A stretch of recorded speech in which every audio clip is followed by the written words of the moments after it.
She didn't confront her best friend the day she found out. She didn't send a text. She didn't call. She didn't say a word. She opened a new folder on her laptop, named it something ordinary, and started saving. 346 messages. 8 years of friendship. 14 months of lies. For 60 days, she acted like she knew nothing. What she did on day 61, no one in that friend group saw it coming. Serena had known Jade since their first year of college. They'd been through everything together. Job losses, moves, breakups, the kind of friendship where you have a drawer at each other's apartment and finish each other's sentences without thinking. For 8 years, Jade was the person Serena called first. Serena worked as a paralegal, methodical by training, careful by nature. She kept records. She wrote things down. She paid attention to detail the way most people pay attention to their phones, constantly, almost without thinking. That habit would matter later. She'd been with Marcus for 3 years. It wasn't a perfect relationship. They argued. They worked through it. And like most people in a long relationship, Serena had talked to her best friend about the hard parts. The fights. The insecurities. The moments she wondered if they were right for each other. The fears she hadn't said out loud to anyone else. Jade listened. Jade always listened. She asked good questions. Thoughtful ones. She always seemed to know exactly what to say. For 8 years, Serena thought that was just what a good friend looked like. Jade had been at every birthday, every dinner, every double date. She was always slightly more available than made sense. Serena had noticed once, just once, that Jade seemed to light up when Marcus walked into a room. She filed it away as warmth. A personality trait. She told herself it meant nothing. There was one thing Serena hadn't told anyone. Not yet. Something she'd been quietly recording for almost a year, without fully understanding why. The first sign had been almost 2 years earlier. Marcus came home from a night out. Jade had been there, and he was quiet in a way that felt deliberate. Not tired. Somewhere else. The next morning, Serena saw a message light up his phone on the counter. 4 words from Jade. Did you talk to her? When she asked, he said Jade was coordinating a birthday surprise. It was 3 months before her birthday. She told herself it meant nothing. The second sign came 6 months later. Serena had shared something with Jade she hadn't even fully processed herself, a deep fear about the relationship, something private, the kind of thing you only say to someone you trust completely. 3 weeks later, Marcus repeated it back to her during an argument. Word for word. In a way that didn't feel like something he'd come up with on his own. She felt something cold move through her chest when he said it. She asked where that came from. He shrugged. Said he'd been thinking. She told herself it meant nothing. Third sign, Jade's questions about Marcus started to outnumber her questions about Serena. Subtle at first, then consistent. How is he doing? How does he feel about the apartment? Is he happy? Not, are you happy? Is he happy? Serena mentioned it once to a mutual friend as a joke. The friend laughed. That's just how Jade is. She's invested in everyone. She told herself it meant nothing. Fourth sign, the one she almost caught. A dinner, 6 people, and Jade said something about Marcus's childhood that Serena hadn't told her. A specific detail. Something Serena had mentioned to Jade in a private conversation months earlier, and Jade had just used it at a dinner table, casually, like she and Marcus shared a history. Marcus looked up. Serena looked at Jade. Jade smiled and changed the subject. She told herself it meant nothing. It was a Tuesday evening. Marcus was in the shower. His phone was charging on the kitchen counter.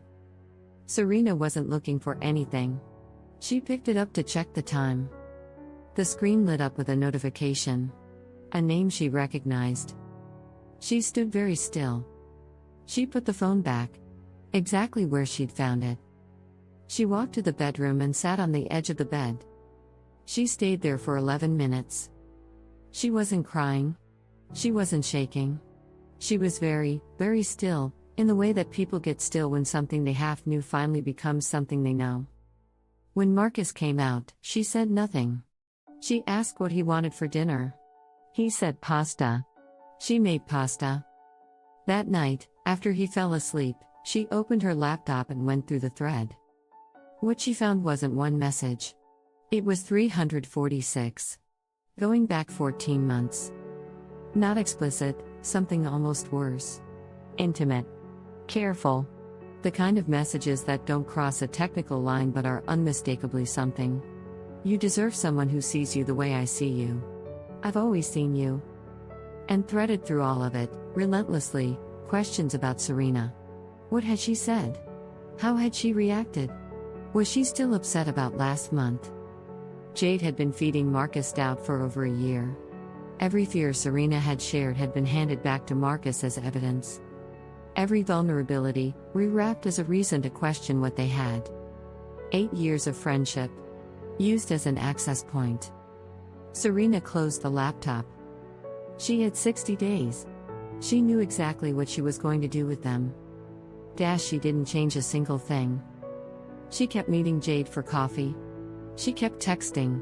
She showed up to every group dinner, every birthday, every hangout exactly as she always had. But she was building. Every private conversation she'd had with Jade over the past 2 years that she could remember, she wrote them down. Date. Topic. What she'd shared. How Jade had responded. Then she pulled every text she'd ever sent Jade about Marcus and screenshotted them. Then she cross-referenced. Every fear she'd confided to Jade, mapped to a moment when Marcus had brought it up unexpectedly.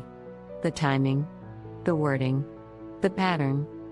21 documented instances. Specific dates. Direct quotes. A clear, traceable line from what Serena had told her best friend in confidence to what was being used against her. Plus the 346 screenshots from the night she found out. The file grew quiet and specific, the way evidence does when someone who takes notes for a living decides to take notes for herself. But before all of that, before the 21 instances, before the cross-referencing, there was already a folder. For nearly a year before that Tuesday night, Serena had been saving small things she couldn't explain. A comment that felt off. A look that lasted a beat too long. A detail Jade shouldn't have known. She'd never opened that folder twice. She had never been ready to look at what it might mean. She opened it now. When she looked at it alongside everything else, the picture that assembled itself was not ambiguous. It was systematic. It had been systematic for a long time. The hardest part wasn't building the file. It was sitting across from Jade while she built it. There was a dinner, 3 weeks into the 60 days, where Jade was warm. More than warm, the version of herself Serena had loved for 8 years. She made everyone laugh. She put her hand on Serena's arm when they said goodnight. She told Serena she loved her. Serena smiled back. She drove home, sat in her car in the parking garage for 6 minutes, and then went upstairs and added 2 more entries to the file. There were moments she almost said something. Almost asked a question she couldn't unask. The choice not to confront wasn't weakness, it was precision. Serena had spent years watching attorneys decide when to act and when to wait. She knew that the moment you move too early, you lose the element the other person doesn't know you have. She wasn't going to lose that. Not for the satisfaction of a scene she couldn't control. She let the file grow. She let Jade keep being Jade. She sat across from her at coffee and listened and smiled and kept the count in her head. On day 60, the file was complete. She proofread it once. Made sure every date was accurate. Made sure every screenshot was clear. Then she got a good night's sleep. She sent it at 9:47 on a Sunday morning. Not to Jade. Not to Marcus. To all 11 people in their shared social circle. Simultaneously. No caption. No emotional language. Just the file, the timeline, the screenshots, the 21 documented instances, and a 1-paragraph summary at the top so no one had to dig to understand what they were looking at. She hit send and put her phone face down on the table. Her phone started buzzing within 4 minutes. By noon, Jade had been removed from 3 group chats. By that evening, 2 people had blocked her. By end of the week, the dinner invitations had stopped. The birthday texts. The Sunday morning check-ins. What Jade had never accounted for, what she spent 14 months failing to calculate, was that Serena was a paralegal. She organized evidence for a living. She knew exactly how to build a case, how to document a pattern, and how to present it so there was nothing left to argue with. When it came time to build one for herself, she was very, very good at it. Jade moved out of the neighborhood 4 months later. Every friendship Jade had spent years cultivating inside that group, Serena kept every single one. The trust Jade had invested nearly a decade building inside that circle, the version of herself she'd carefully maintained so she could stay close to Serena and stay close to Marcus, it collapsed in 48 hours. All 11 people saw the same file at the same moment. There was no version to manage, no story to counter. The partner she'd been pursuing for 14 months stayed with the woman she'd been trying to replace. The social circle she'd used as cover stayed with the woman she'd been covering. Jade left with nothing she hadn't arrived with. Serena and Marcus worked through it. It took time. It took real conversations that were only possible once the person poisoning them had been removed from the picture. The friend stayed. The apartment stayed. The relationship stayed. The only thing that changed was the absence of someone who had spent 8 years pretending to want Serena's happiness while quietly engineering its collapse. Serena didn't need a courtroom. She didn't need a confrontation. She needed 60 days, a folder, and the patience to let the record speak for itself. Some people call it karma. Serena calls it documentation. If this story hit close, subscribe. We share stories like this every week. And if you've had a friend who wasn't really a friend, tell us in the comments. You are not alone.